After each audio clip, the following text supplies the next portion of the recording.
studying your last two. I swim med when they turned in. The staring down to mute. And can learn the pole that sunk he died. Up to this point, we've spent a lot of time discussing timing differences, T-slips, estimates, and reconciliation. Now we're going to introduce a practical bookkeeping tool that helps accountants manage all of those challenges more efficiently. This tool is called a clearing account. The name itself provides a clue about its purpose. A clearing account is not intended to be a permanent income account. It is not where investment income ultimately belongs.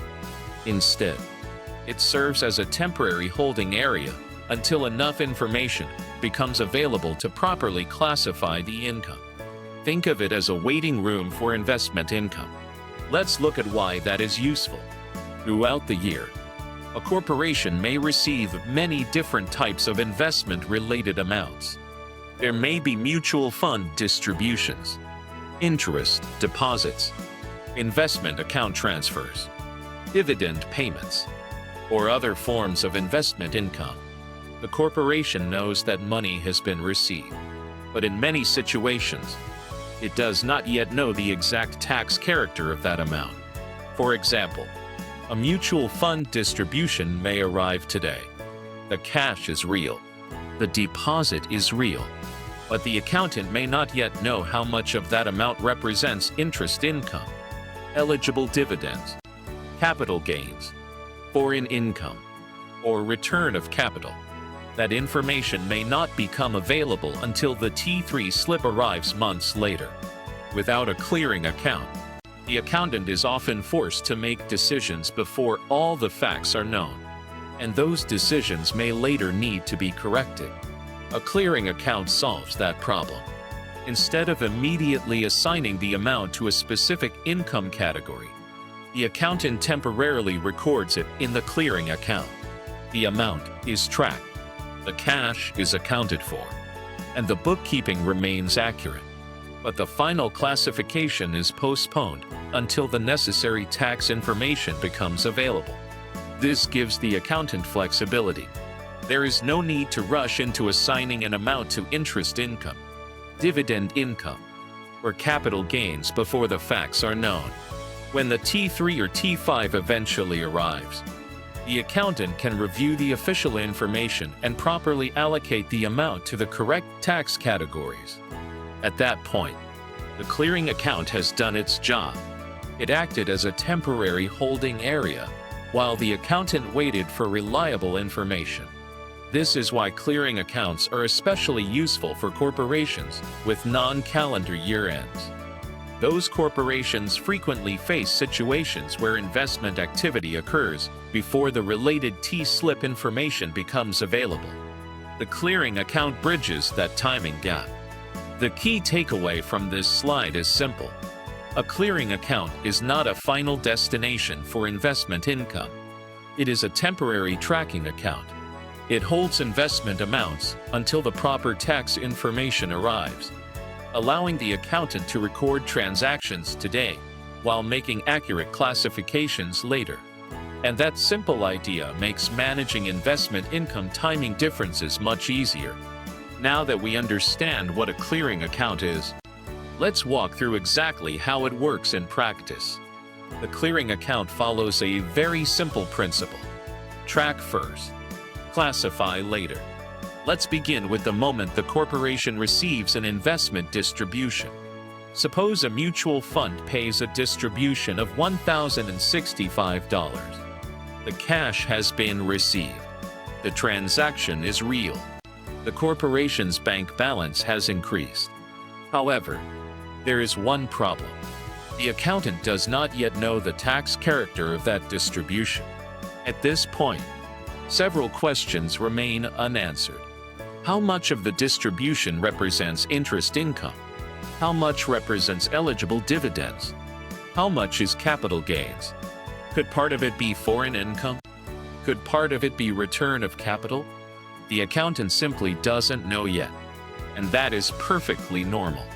The detailed breakdown usually arrives later on the T3 slip. So what should be done today? Instead of guessing, the accountant records the amount in a clearing account. In accounting terms, cash is debited because money was received, and the clearing account is credited because the amount is being temporarily parked until more information becomes available. Notice what this accomplishes. The transaction is recorded immediately. The books remain accurate. The cash is accounted for, but no assumptions have been made about the tax treatment. The accountant is essentially saying, we know money was received, but we are waiting for the official tax information before deciding exactly what it represents. Next, time passes. Several months may go by. Eventually, the T3 slip arrives. Now the situation changes completely. For the first time, the accountant can see the actual tax breakdown. The T3 may show that part of the distribution was interest income, part was eligible dividends, part was capital gains, and perhaps smaller amounts represent foreign income or return of capital. At this stage, the uncertainty disappears. The tax character is now known, and this is where the clearing account performs its most important function. The amount that was temporarily held in the clearing account is reclassified into the proper income categories. The interest portion is moved to interest income. The dividend portion is moved to dividend income. The capital gain portion is moved to capital gains, and so on. The clearing account balance is reduced, and the income is allocated to the correct accounts based on the actual T3 information. Think about what we've accomplished. We recorded the transaction when it occurred. We avoided guessing. We waited for reliable information, and then we classified the amount correctly. That is why the clearing account is such a powerful bookkeeping tool. It separates the recording of cash from the determination of tax character. The key takeaway from this slide is simple. When cash is received, record it immediately using the clearing account. When the T3 or T5 arrives, allocate the amount to the proper income categories. In other words, record the cash first, determine the tax character later, and that approach allows the books to remain accurate while avoiding premature assumptions. Now that we've seen how a clearing account works, let's talk about why so many accountants consider it an essential tool when dealing with investment income and non-calendar year ends. At first glance, a clearing account may seem like an extra step. After all, instead of recording income directly into its final category, we're temporarily placing it into another account. So why add that extra layer? The answer is simple. The clearing account helps manage uncertainty. Consider what happens without a clearing account. A corporation receives an investment distribution. The cash is deposited, but the detailed tax information is not yet available. The accountant is immediately faced with a decision. Should this amount be recorded as interest income, as dividend income, as capital gains, or as something else entirely? Without complete information, every classification becomes a guess, and every guess creates the possibility of future corrections. That often leads to additional journal entries, more reconciliation work, and a greater risk of confusion. Now compare that to the clearing account approach. Instead of making an immediate classification, the accountant records the amount in the clearing account and waits for the supporting tax information. The transaction is tracked, the books remain accurate, and no assumptions are required. When the T3 or T5 eventually arrives, the accountant has all the information needed to make a proper classification. This creates a much cleaner process. The clearing account acts as a bridge between the moment cash is received and the moment the tax character becomes known. That bridge is particularly valuable when dealing with timing differences. Remember everything we've learned throughout this chapter. Investment income flows continuously. T-slips arrive later. Fiscal year ends do not always match calendar years, and reconciliation often involves tracking amounts across different reporting periods. The clearing account provides a place to organize all of that activity. It creates a clear audit trail. It helps explain differences, and it makes future reconciliation much easier. This is why accountants often say that the clearing account balances uncertainty today with accuracy tomorrow. We don't need to know everything immediately.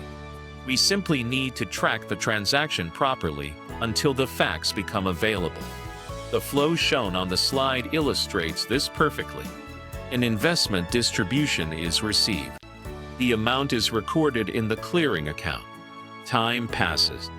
The T-slip arrives. The amount is reclassified into the proper income categories, and the final information is reported on the corporate tax return. At every stage, the transaction remains visible and traceable. Perhaps the most important point to remember is that the clearing account does not eliminate timing differences. The timing differences still exist. The T3 still arrives later. The fiscal year still ends before all information is available. What changes is how those differences are managed. Instead of creating confusion, the clearing account organizes the uncertainty until the facts become known. That is why professional accountants value this tool so highly. It improves documentation. It strengthens reconciliations. It creates cleaner records. And it allows investment income to be reported with greater confidence. The key takeaway from this slide is simple. A clearing account is not a solution to timing differences. It is a management tool for timing differences. It helps accountants track investment income today, classify it correctly tomorrow, and maintain an organized, defensible reporting process throughout the entire cycle.